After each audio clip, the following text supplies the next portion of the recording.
true stories that make us say, wow, God. Wow, God. Wow, God. It was a really hard moment for me because not only could I not make good decisions on my own, now I couldn't hear the Lord. I felt like there was no hope. I can see very dark blue skies. And I thought, I'm going to drive right through that thunderstorm ahead. I could not take the next breath. And I'm trying so hard to get that next breath. And my heart is pounding because I'm in shock. The craziest thing was I heard my heart stop. Hi, I'm Rob Vischer. The first song I ever wrote was called Dream Girl. No one should ever hear that song, let alone this version of it. I have a dream girl, a bride, the only one in my life. I saved all my love for you. Yes, that was me at 17 breathlessly and tonelessly singing about the perfect girl. That girl never came along, but I did get married. When I look back on this season of life, I think two things about myself. What an idiot, and man, I had 12 more years to wait. I've learned a lot of life is waiting. I'm still waiting for the things I love to do to line up with a decent paycheck. And my wife is still waiting for that too. And my dad is still waiting for Dream Girl to become a hit song. Sorry, Dad. It always feels like I'm in between my last milestone and my next milestone. And today, as we talk about waiting and being in between different things, Carrie knows what it's like to wait for Neil with metal bars in between them.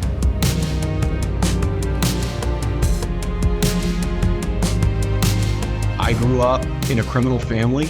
I grew up stealing from my father. My father was a professional thief. He was very abusive. My father hated me. And he made it very clear just about every time that we talked that I was just not his cup of tea. I noticed as I learned, as he trained me to be a thief, that he started to like who I was becoming. He was starting to show love on some level. And I desired that more than anything. It was such a beautiful feeling, thinking for the first time, even if I had to do all these terrible things, that my father loved me. I did everything he asked. I stole so much. I worked for him. I did some very terrible things, but there became a problem. I knew in my heart and in my soul, I was meant for something different. This was not who I was supposed to be. It just wasn't. There was a conflict going on inside of me, and rather than fight it, I wanted to kill it because I wasn't willing to give up anything for my father's love. So I turned to heroin. And when I started using heroin, that took all the pain away. That numbed me, it numbed my soul, it numbed absolutely every feeling that I had, and I felt peace, or what I thought was peace. I continued to steal and I continued to use heroin until it became so bad that even the normal stealing that I would do for my father couldn't support my drug habits. So I was stealing for him, but then I was also stealing for myself to get more drugs. And I was spiraling out of control. It was a terrible existence. I hated myself. I hated who I had become, but I wasn't willing to change. There towards the end, when I thought I had no hope, God in his goodness, even before I even knew him, had loved me enough, and his heart was so big that he sent me an angel. He sent Carrie, and Carrie was a Christian. I couldn't really put my finger on it. When I first started dating her, she's just a good girl. She's nice. She's a girl I'd want to take home to mom. But there was something inside of her that I wanted so desperately for myself. Well, when I first met Neil, he was on parole, which he did tell me that a few months in. But even more so, I was coming out of a lot of brokenness. I had made a lot of terrible life decisions up to that point. And where I had said that I loved God and I had read the Bible, I had really come to the point in my life where I really felt like I couldn't make good decisions on my own. And I really feel like at that point, I made Jesus Lord of my life. And I said, Lord, I'll do whatever you want me to do. And especially in the area of relationships, I said, Lord, I'm not good at picking relationships for myself. And so if you don't want me in any relationships, then I won't be in any. I said, but if you do have someone for me to marry, then I want you to pick him. And I meant that, and I had put relationships on the altar. And that's when I met Neil. And when I first met Neil, there were red flags going off all over the place. One or two. And I thought, for sure, there's no way that God has picked this man for me. But when he asked me on a date, I went out and I let him have it. And I said, you know what, I'm a Christian and I'm trying to follow the Lord. I really don't think you want to date me. I don't think I'm what you're looking for. But I just remember Neil kind of leaning back and looking at me and saying, you know, you're exactly what I'm looking for. And I think he was just tired at that point, that he had been living a certain way for a long time. Over a period of time and during my quiet time, I felt like the Lord impressed on my heart that Neil was my husband. And he asked me to marry him after about 6 months. Mm-hmm. And then the red flags really went off. I knew something was wrong. Money would go missing. He would go missing. And I remember breaking up with him at one point when that happened and saying, this couldn't possibly be somebody that I'm supposed to be with. And I remember the Lord speaking in my heart saying, I want you to forgive him for everything. And I remember just sitting up on my bed, drying my eyes and going to find you and saying, you know, Neil, I forgive you. I don't know how this is going to work, but the Lord told me to forgive you for everything. And then it was 2 weeks later that Neil was arrested. And that's when I kind of found out what was going on. I didn't know at the time he had a heroin addiction. So once I found all those things out, then I really thought I hadn't heard the Lord. And I remember sitting with a friend of mine from church and just saying, you know what? It was a really hard moment for me because not only could I not make good decisions on my own, now I couldn't hear the Lord. I felt like there was no hope. I had gotten arrested and I was taken to county and I was trying to get through processing as fast as I could so I could call my family and have them come bond me out. The very first call I made was to my mother. I said, something happened. I got in trouble. I got arrested. I need you to come get me. And she's like, Neil, why are you calling here? You're an embarrassment to this family. Don't you dare say anything about your father. Don't contact us. Stay away from us. And she hung up the phone. The very next call, of course, was to Carrie. I was trying to race through what to tell her. And when I called her, she answered the phone. I could tell by the tone in her voice that she knew. I knew the gig was up. And even though I tried to spin her a story, she interrupted and she says, you know what, Neil, stop. I know everything. I talked to your family. I talked to your friends. I know that you're on heroin. And I know you've been stealing from me, and I know you've been stealing from your mother. If you get out, and if you try and contact me, I'm gonna have you arrested again. And she hung up the phone. When I hung up that phone, it was the very first time in my life I had absolutely no one. Everybody that I thought loved me were gone. And it was because of me. Reality is when you walk into a room that's just a little bit bigger than your bathroom and you know you're going to spend the next 6 to 30 years of your life in there. Because of my criminal history, I was eligible for Class X sentencing. So the sentencing could range anywhere from 6 to 30 years. I remember walking into that cell and that door closing and reality came crashing down. To be honest with you, I really don't know why I did it. For the first time in my life, I looked up and I said, God, I don't know if you exist. I don't even know if you care. If you exist, I've never seen proof of you in my life. I've never seen love. But if you can hear me, and if you do exist, if you'll protect me, if you'll help me get through this, I'll follow you for the rest of my life. And that's when it happened. I fell on the ground. I couldn't move, but I could feel things moving around me. I could feel things moving inside of me, like things were being taken out and things were being put back in. I could feel a breeze blowing across my body. Now, I'm in a jail cell, right? They don't have windows. And I could feel a breeze blowing over my body. I could feel complete and total peace and warmth and electricity. When it ended, I had just enough energy to get up in the concrete slab that was my bunk for that night and pass out. That night I had a dream and I couldn't see anything. It was just void. But as I would retch my head up to look out into the distance, I could see something starting to come into focus. And it came into focus very slowly until I could finally make out the distance exactly what it was. And as it drew closer, then the audio kicked in and I could start to hear the screaming, the yelling, the crying, the ruckus. And as I looked even harder, I could make out what it was, and it was the 3 crosses.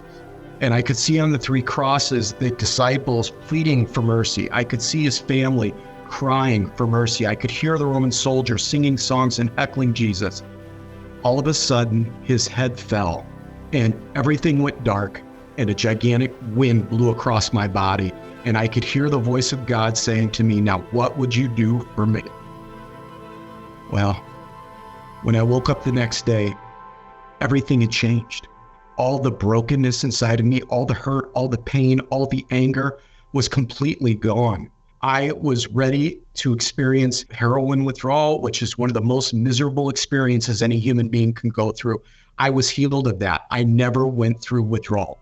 And I remember that morning coming out of my cell and racing downstairs to find a jail preacher, right? Because every pod has one, some guy that's holding the Bible that's telling people about Jesus. And I ran up to him and I said, dude, I need to know more about this Jesus. Is it in the Bible? Can I have a Bible, please, so I can read about Jesus? And he gave me a Bible and I said, well, where do I find Jesus? And he looked at me and goes, just start reading the red letters. And that's what I did. I spent the next week to 2 weeks just learning about Jesus, learning about what I saw, learning about the love, the grace, the mercy, the promise of Jesus Christ, and repenting for what I'd done and all the mistakes I made, because all these years I was blaming God, and it wasn't God, it was me. And 2 weeks into growing and knowing Jesus and changing my life, a guard comes over the PA system. He's like, Rozema, you have a visit. And I remember going to the visiting room and looking, over the glass. And when I looked through, I saw Carrie. I spoke, I said, wait a second, what are you doing here? I thought you left. I just said, God's been speaking to me. And if you're willing to do the right thing, I'm going to walk with you through it. And I didn't have any idea that he'd been through any of that. It was the friend from church that mentored me and said, maybe she wants you to pray and intercede for him. And the Holy Spirit went off like a bomb in my heart when she said that. And I started praying scriptures over him every day, very passionately. It was prayers for his deliverance, prayers against addiction. And I just saw the relief kind of wash over his face, like everything's going to be okay. And that really was the beginning of the journey. I mean, God didn't have to bring Carrie back. God had me. He knew he had me. That's the goodness of God. The woman I love more than anyone else on this planet, God restored to me and brought along an angel that could walk through the challenges that lie ahead to where I didn't have to do it by myself. I did get sentenced to 10 years, and I did 4.5 years off the 10. Carrie was always there.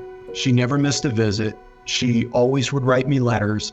She would send me money. And all that did was validate the goodness and the promises of God. And when we look back at our family now, we have 5 beautiful children. God has always provided income for us. He's always taking care of our family. I stay at home and homeschool our children. And it's just, wow, God, when we look back and think what he took us out of and how that can lead to a miracle. Amen. And that's truly what it is, a miracle. I graduated seminary. I will be a pastor and tell everybody that will listen about the goodness and the grace and the mercy that is Jesus Christ. And anybody that comes from the same circumstances I do, and you're in it now and you feel like there's no hope, there's hope. But that hope is surrendering to God. Give God control, let Jesus take over, and watch a miracle happen. That's our story. Y'all, Carrie dated an addict, a thief, and a prisoner. And now she's a pastor's wife. And she married and dated the same guy. I'm looking at Neil's profile on his church's About page right now. He attended college, got a master's, and he and Carrie have been married for 18 years and now have 5 children. Although I wouldn't advise any close friends to do what Carrie did, I will say God protected her and used her to show Neil real forgiveness. In our next story, Rosie is protected too, but not from a man's sinful nature. God protected her from the power of nature.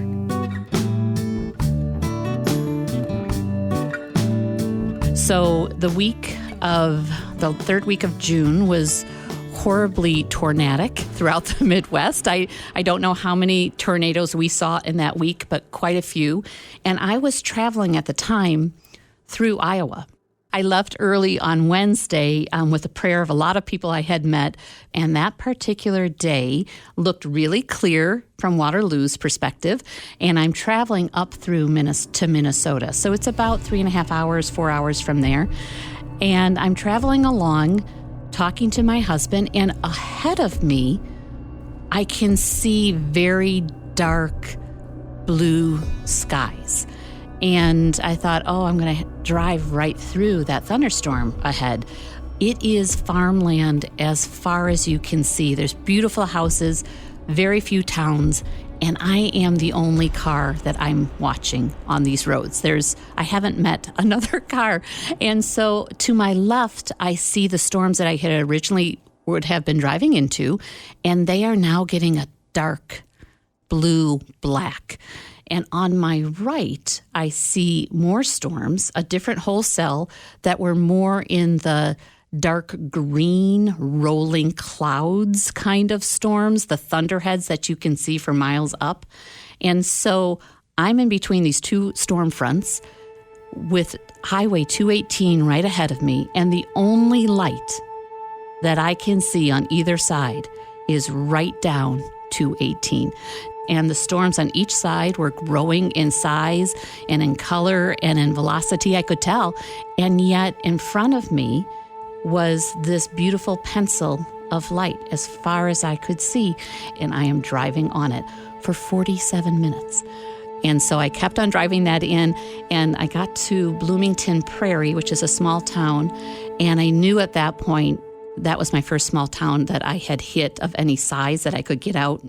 And so I ran into the gas station there, and right as I opened the door, the sirens were going off.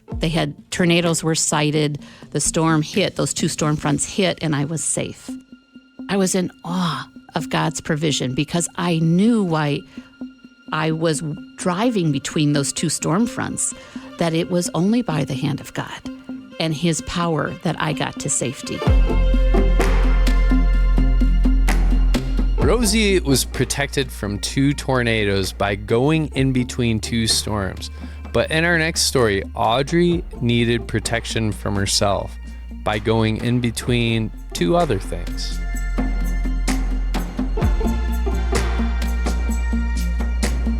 I was doing my internship. It was a year-long internship in Vermont, and I'm not from Vermont. I had no idea that Vermont weather was brutal, at least for me, because I grew up in a tropical country and then moved here to California and have lived there ever since.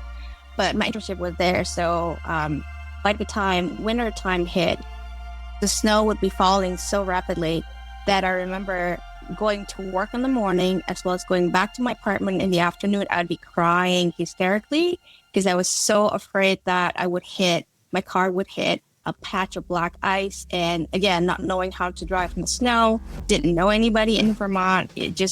I was just filled with terrifying, like, oh no, I'm going to get into an accident type of images. Well, sure enough, on the way to work at my internship site, and it wasn't snowing really bad, but it had been snowing because it was in the winter. And by the way, the winter lasted for 8 months. And I heard from the Vermonters that was one of the worst winters they've had for 30 years or something crazy like that. Anyway, so on my way to work, I was doing my own business and driving very slowly on this country road when, sure enough, there was black ice that I didn't see. And so my car started like fishtailing all over the place. And I remember at one point, my car veered over to the other lane, the oncoming lane, where there's a guy in a small little sedan. And I cannot ever forget this. His eyes went as big as meatball, because at that time, our cars were literally within seconds from hitting each other. Actually, to be precise, my car was about to hit his car because he was staying in his lane. I was the one that didn't know what I was doing, like spinning all over the place. So he was like so ready for the impact, so terrified. And me too. And in a split second, my car just slowly rolled to the right where there's like a parking lot. It was like too early, so there was nobody around. There was a parking lot with some kind of business, and it stopped sweetly in between two little poles. I didn't do anything. I was too terrified to do anything. So by the time my car just rolled to the right and then stopped, I was like, that was me. I didn't do it. I was so ready for that impact. That's when I was like, I think some angels did this. I think God did this, because if God hadn't intervened, I think both of us would have ended up in a hospital, if not dead, because that was so close to impact head on. I mean, because there's no scratch. I didn't hit anything. So after I overcame my shock, I was like, wow, I'm still in one piece. I didn't hit that poor guy. He just like went on his merry way. I went to work, and I wish I could tell you that after that, I wasn't as scared. I was still scared, but I'm a Christian. So my big thing is, even though this year-long experience in Vermont, even though I hated the year, it was so hard on me, I'm also thankful for it, because it really formed my faith. It just really shows me God is real. Because I think up until that point, I inherited the faith of my parents, but there's a difference though. Once you own the faith for yourself, once you know that God is there and He has a relationship with you, you're unshakable, because you know the God in whom you trust, kind of like Paul said. Audrey threaded the needle between two poles, but in our next story, Bruce is a diesel mechanic from Wisconsin. And on November 16, 2006, his workday was basically over. A friend asked him to take one last look at a logging truck. The truck weighed 16,000 pounds and one wheel was off. A bottle jack was holding up the front axle, about 5 tons of steel. Bruce slid underneath, and the axle hovered just inches above his body. And then, without warning, the jack shifted. 5 tons of steel dropped straight through Bruce. He went into shock, and so did his co-worker. He jacked the truck up off my body, so now I was able to see my body top to bottom for the first time, because the axle was so deep when it fell through me, I could only see ribs up. But now that he jacked it up off my body, I could see top to bottom. And I looked at it and I saw it, and it was like, I guess the word is surreal. There's absolutely nothing in real life for me to compare it to. There's nothing. I've never seen anything. There's nothing compared to. So I'm looking at my body, and it doesn't even look real. And it looked cartoonish. And that's literally what I thought to myself when I looked at my body like that. It looks cartoonish, like a cartoon. And I'm talking like old school Looney Tunes. Wile E. Coyote gets run over by Acme truck and he's got the flat spot. That's what I'm thinking as I'm looking at it. It's like, literally, this is cartoonish. But the next thought that followed that was, there is no way you should be able to be alive and look at your body like that. And it's only because you're about to die right now. That was thought. You're dead. There's no way. You can't be alive and look at yourself like that. That was a thought. You're about to die, because there's nobody can live like that. That's what I'm thinking as I'm seeing it. I always got it jacked up. It's on the curve. I'm afraid it's going to slip and fall on me again. I was already in horrible pain. I realized incredible weakness takes over my body as soon as he took the truck up off me. Found out later, doctor said it was because I had 5 places, major arteries completely severed. As soon as he took the truck up off my body, I'm bleeding out internally. They said I should have only lived 2 to 3 minutes. Doctors told me later, they said, if you had 1 major artery severed and you bled out without a tourniquet, 8 to 10 minutes, depending. But they said with your injuries, they said 2 to 3 minutes max, and you should have bled out. And that's about it. It's about what it was. So I see myself flat. I beg him to get me off from the truck. He sees me flat. Most people are told you don't move somebody with a back injury. So no, I'm not touching you. I panicked. I reached back and grabbed the bottom of the bumper, and it's just back here behind my head. Creeper is flat in the middle, but it's still got the wheels on the end. And it took everything I had, but I dragged myself out this far. I put my hands on the bumper, and I looked underneath, and the axle's right over the lower part of my leg. So if the jack slips, it's going to fall on my legs and break both my legs. And I thought, all I got to do is put my palms on the bumper and just straighten out my arms. And if I can straighten out my arms, one more push, it'll be far enough that it'll miss my legs if it falls. And that's when I tried to do that, I couldn't. At that time in life, I had a lot of upper body strength from heavy equipment work. And I remember looking at my arm, and it was shaking up and down in a blur so fast. It was just like a blur. And I saw that, and it really terrified me. But the next thing of realization was that I couldn't breathe. Both my lungs had been collapsed when the truck fell on me. And in all that commotion and chaos, I didn't notice until this point that I'm actually doing this, trying to take in that next breath, and I couldn't. And I got in maybe 1 or 2, but it came to a point I could not take the next breath. And I'm trying so hard to get that next breath, and my heart is pounding because I'm in shock. Pop, pop, pop, pop, pop. Sometimes you can hear your own heart in your ear or whatever, your pulse. And the craziest thing was I heard my heart stop. It's racing. Pop, pop, pop, pop, pop, pop, pop, pop, pop, pop. Just like shutting off an engine. That's what it sounded like. Just like that. But on the last beat of my heart, my spirit left my body and I had one of those NDEs or out-of-body experiences people talk about. My spirit went up in the roof of the garage, 14, 15, 16 feet, into the ceiling of the garage, but right at the very top of the ceiling, right up there. And I'm just looking down, I could see the accident scene, and I'm just going to stop here and say, anybody that has Jesus in their heart, ask Jesus to be Lord and Savior, you do not have to be afraid of dying. I have talked to a lot of Christians that are afraid of dying, and I can tell you, this makes people mad. I'm sorry if this makes you mad. I don't care. The day you die is going to be the best day of your life. I don't care how great your life has been. The Bible says nothing is compared to how good that is. I didn't even get to go to heaven. I just left this flesh bag, and I'm 14, 15, 16 feet in the ceiling. And the Bible talks about peace that doesn't make sense, peace that surpasses mental understanding. I felt peace that doesn't make sense. I was having a party in the ceiling by myself. It was the best feeling ever, like the best ever. So I'm up there just enjoying it. Like, I don't even have words how great it was. And I'm looking down, I could see the accident scene. I could listen to everybody talking. The volunteer people are coming Wednesday, Tuesdays, they're coming. I'm looking down.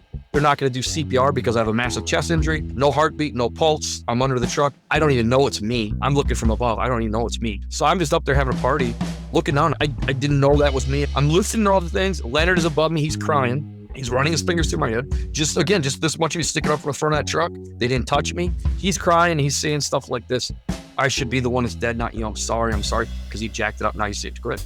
It didn't bother me a bit. I could care less. It didn't make me feel bad, nothing. I'm just watching from both. And on each side of Leonard, he's on his knees, and Leonard's like 6'1", 6'2" at least.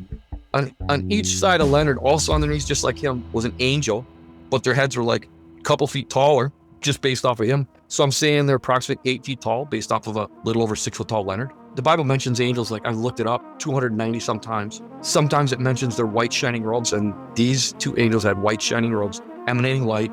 They looked like normal men, except that they were big, 8 feet tall, big, muscular, big, broad shoulders, narrow waist. There was a belt on their robe. They had really long hair, and that's right where the belt ended on their robe was where their hair was. So I'm just watching, and the one from the driver's side reaches over and he puts his hands in the middle of a flat spot, and the guy under the truck and the one on the passenger side did the same thing, and I'm looking above, I'm like, oh, nonchalant, very normal, which is odd. It seemed very normal. I was like, oh, those angels are down there to help that guy. That's nice. That's it. Like, it was normal. I've thought about this so many times. The only reason it could be that it felt normal to me in that position was that in the spirit realm, angels are normal and it's not even a big deal. It wasn't a big deal at all. It was just like so normal to me watching out. But when I woke up, when they took me out of my induced coma, all I wanted to do was say the word angel. My first conscious in the hospital, when they took me out of induced coma, the first conscious thing I wanted to tell anybody was that I saw these two angels. And then I realized I couldn't talk. Didn't know it's because I had a breathing tube. Then I motioned for something to write with it. All I wanted to do was write the word angel. When they did take the breathing tube out and I could talk for the first time, I remember my wife and my brother, Luke, were there that day at the hospital. This is months into the recovery, but I'm telling the nurses, I'm telling the doctors, I'm telling them, look, I saw these two angels. They were freaking huge. They were amazing. They're glowing light. They saved me. God sent angels to save me. I was telling including the people that said they didn't believe, I didn't care. I was just telling them, hey. And it was so weird because in my mind when I was up there, it seemed normal. I'm looking for both. I see these angels. They're down to help that guy. I'm just listening and watching. 8 people were at the scene of the accident. And then number 9 and 10 came in the wrong door. Everybody else came in the front door, the main entrance of the place. Behind me, the truck was all in the back. But number 9 and 10, and I watched from above, they came in the back door. When I got out of the hospital for good, I spent all of 07 in the hospital basically. My last operation was in December of 07. So in February or March of 08, I went to that volunteer fire department to their monthly meeting just to tell them thank you. And this is over a year later. There was like 30 some people in the room that night. I went around the room and I picked out 8 of the 10 people that came to the scene of the accident over a year later in front of everybody. I knew 8 at that point. It was still fresh enough in my memory. I could look down and remember what I saw from above. And in a group of 30 some people, I picked out 8 of the people that came to the accident that night. And then the easy one was the red-haired lady and the guy, because it was the only woman and it was the only gray-haired guy. And I said to them in front of everybody, you guys came in the wrong door. Everybody else came in the front door. Why did you come in the back door? It had been over a year. They didn't even remember it first. They're like, what are you talking about? I'm like, look, this has been bothering me for a year. Everybody came in this main entrance. You came in a side door in the back. Why? They thought about it for a while and I was like, oh, that's right. They missed the address, realized that's where the flashing lights were. And there was a secondary gravel drive when they just came up the back back entrance to the place up a secondary gravity drive. A little small detail, but it proves the real Bruce was in the ceiling. Because at that point, we're talking several minutes, no heartbeat, no pulse. So I'm up with Morgan and I watched. She plays a big part of this. So she comes up the driver's side of the truck. She gets down. She moves Leonard out of the way. She's feeling for a pulse frantically. Everybody else has been there, and they know there's no heartbeat, there's no pulse. So there's a big guy. As I'm watching from above, she's down in the middle between those angels. And on my left, which would be the passenger side of the truck, there's a big guy in what I call farmer bibs, the light colored bibs with the blue stripes. And he's got his arms crossed. There's a little guy next to him. And the big guy with the arms crossed, the bibs said to her, "It's too late. He's passed. It's too late." And she kept feeling for pulse, and she ignored him. And then she said, "What's his name?" And now Leonard is over on would be the driver's corner. And Leonard says, "Bruce Vanetta." And I watch as the lady starts slapping that guy down there in the face. And she starts saying, "Bruce Vanetta, come back." And she just very loudly and emphatically. And the only way I could describe it is it sounded a little bit familiar. I would never have said it's my name, or I don't even know how to, it's the best way to say it. It sounded a little familiar. And all of a sudden my spirit started creeping down. When I got about half the way, it went really fast. Felt like my spirit came in through my head to the top of my body. And when my spirit came back to my body, my heart starts dramatically. Now we're talking several minutes, no heartbeat, no pulse, no CPR, no medicine. My heart starts back up. My eyes pop open. And I go from feeling the best I've ever felt my entire life to now feeling crushed in half. I was. It was the most horrible, the best to the absolute worst. I remember it hurt so bad in my midsection. And I remember the realization that I'm the guy in the truck. And I was like, oh, 4-letter word that means fertilizer. And then, oh, blank, I'm the guy underneath the truck. Oh no, oh no. And I just remember thinking, oh no, it's me. And then I remembered it all came out. I was like, oh no. So then it was just horrible pain. I was like, no, I don't want this. That felt too good. I don't want this. Just like that, when I said, I don't want this, my heart stopped. My spirit left my body. I wanted right back to the roof of the garage. I can look down. I can see the angels. I can see the lady. I could see the people again. When she was slapping me in the face, they were all standing around quietly, respectfully talking until she started slapping me in the face. When she started slapping me in the face, I looked at her like she was crazy. And now my heart starts, and now they're all just all running around frantically. There's a lot of commotion going on as I'm looking from above. So I'm back in the ceiling, and this time a tunnel opened up. And sometimes Christians talk about seeing a tunnel with light on the end of it. And that's exactly what it was. It was a tunnel going out of the roof of the garage like at a 45-degree. It was 1,000,000 miles long, and there was a bright light on the end of it. And I know Jesus was there in heaven. Heaven was on the end of the tunnel, and they were there waiting for me. And I got in the tunnel, and it seemed like being in a fast car or something like that. And I was going really fast towards the light, happy to go meet Jesus. And I felt like I was about halfway there, and I heard this, Bruce Vanetta, come back. I got stopped. I got sucked backwards out of the tunnel. But I wanted to go there because that's why I kept looking. I got sucked backwards out of the tunnel. Now I'm back in the roof of the garage. I can see the angels. I can see the lady. I can see it all. My spirit goes back in. Again, horrendous pain when my heart starts. I looked on my left and I looked on my right for the angels, and I couldn't see them with my earth eyes, which really scared me because I knew I needed them and it hurt so bad. I was like, God, why did you take them away? Why did they leave? Why aren't they here anymore? And I couldn't see them. And that's when God spoke to me. All he said was this. And the first thing that struck me, everybody's in chaos and commotion. The first thing that struck me, he was completely calm. He was not freaking out. It was a very calm voice. And it simply said, if you want to live, you're going to have to fight. And it's going to be a hard fight. That's always nothing, no Bible verses, no, nothing. Just if you want to live, you're going to have to fight. And it's going to be a hard fight. See, God knew I'd spend the next year in the hospital. He knew I'd have to learn to walk again, read again, and write again, and go upstairs again. And he knew there'd be so many days where it was so bad that I just would beg him to let me die. I can't even tell you how many times I begged God to let me die in the hospital. So he knew all that. He said, if you want to fight, it's going to be a hard fight. I literally remember saying, screw it. That's what I said. No, I don't want to fight. My heart stopped. My spirit left my body. I went back up the roof of the garage the third and final time. The tunnel opened up. I wanted to go be in perfect peace with Jesus. And I got in the tunnel and I was about halfway there. But what I didn't tell you about, Shannon was a 38-year-old woman, but she was a 2-month-old baby Christian. And this 2-month-old baby Christian has been reading Matthew, Mark, Luke, and John for the last 2 months at home. And she wasn't having it on her watch. She was praying me back to life. And she prayed me back that third time. And she said, Bruce, should I come back? And when I came back into my body that third time, my eyes popped open again. And her face is right here. And she says to me, mister, you're on the verge of life and death. What do you have to fight for? Do you have a wife? Do you have kids? And when she said, do you have a wife? Do you have kids? I knew, not later, not retrospect, right there, I knew that I knew. The same still small whisper that spoke to me and said, if you want to live here, you have to fight, it's going to be a hard fight. God, I knew it was God. That same whisper now speaking through her, even though it was her voice, I knew it was him, reminding me about Lori, reminding my 4 kids. So God knew it was up to me. I had battled suicidal thoughts lots already in my life. If it was up to me, I'd just be gone and be in that peace and just enjoy Jesus. But he knew that I would fight for my wife and kids. And he knew that'd be the only thing that would get me to stay. So he had her say it, remind me, because up to that point, I hadn't even thought about Lori the kids because of pain. And she said, stay here, keep your eyes open. And I was thinking to myself, man, lady, if you knew where I was going every time I closed my eyes, yeah, you're right. Don't close my eyes. So they med flighted me to our state's biggest trauma center. They called in the head guy from home. They started in, these 2-night shift trauma guys, started an operation. The head guy came in, finished the operation. My wife and some people from church, she took people from church down there with her. And the doctor came out after operating me for a long time and told my wife, he said in all his years of running the trauma department, he had never seen a body so badly traumatized make it to the hospital alive. And he said, your husband must have the will to fight.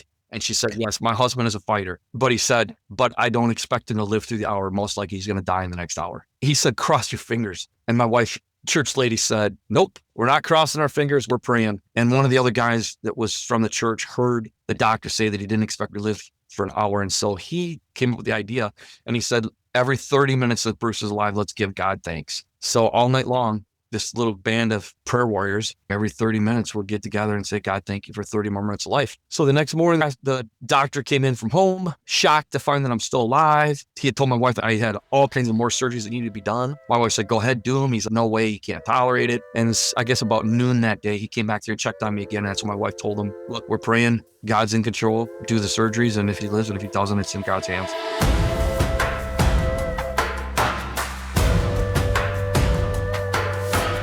And what happened next is why this story first appeared on the Unfolding podcast and why it became one of our most unforgettable near-death stories on Wow God Stories this year.